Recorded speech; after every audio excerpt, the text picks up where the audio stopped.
Hindi nawawala sa mga Pilipino ang pag-iingay sa iba't ibang paraan kagaya ng pagpapaputok sabay ng pagsalubong ng bagong taon. Pero may paalala ang Department of Health sa peligrong dala nito.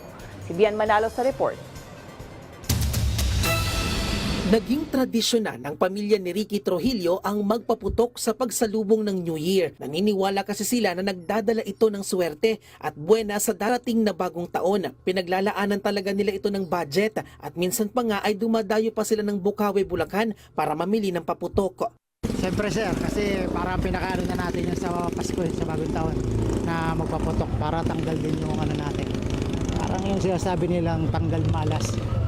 Bagamat nakadaragdag ng kulay at saya sa selebrasyon, bati din nila ang mga panganib na dulot nito gaya ng sunog. Kaya napagdesisyonan ni Ricky na gumamit na lang ngayong taon ng mga pampaingay gaya ng tambol at motor sa halip na magpaputok.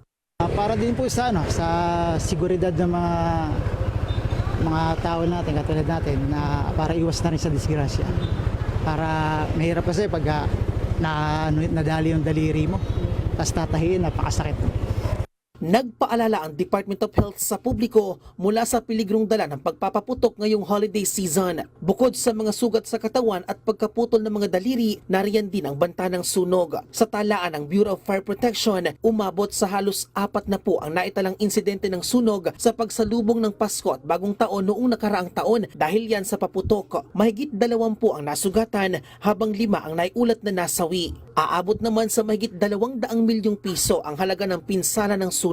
Dahil dito, pinaigting pa ng BFP ang information dissemination na bahagi ng kanilang offline paalala iwas paputok. Bahagi nito ang community dialogue o tinatawag na ugnayan sa barangay kung saan nagkakaroon ng awareness campaign sa komunidad para maiwasan ang sunog. As of October 2025, mahigit 31,000 operations personnel ang idineploy ng BFP habang higit 39,000 naman ang BFP personnel at mahigit 3,000 fire trucks at ambulansya naman ang itinalaga ng Fire Protection Bureau.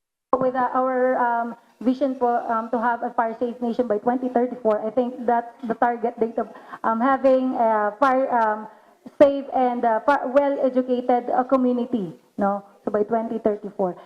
Mahigpit din ang ginagawang inspeksyon ng BFP sa paggawaan ng mga paputok. Masusiring binabantayan ang mga ikinukonsiderang high-risk areas gaya ng residential compounds, transport terminals at mga designated community fireworks display area. Samantala, may payo rin sila sa publiko na agad tumawag sa kanilang hotline sakaling makakita ng sunog bago unahin ang mag-post sa social media.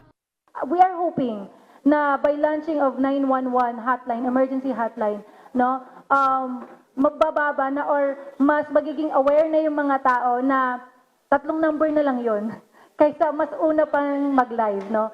Payo naman ng BFP na ugaliing sumunod sa ilang paalala para makaiwas sa sunog at agad na tumawag sa kanilang mga numero oras na makakita ng sunog sa inyong mga lugar. Bien Manalo para sa Pambansang TV sa Bagong Pilipinas.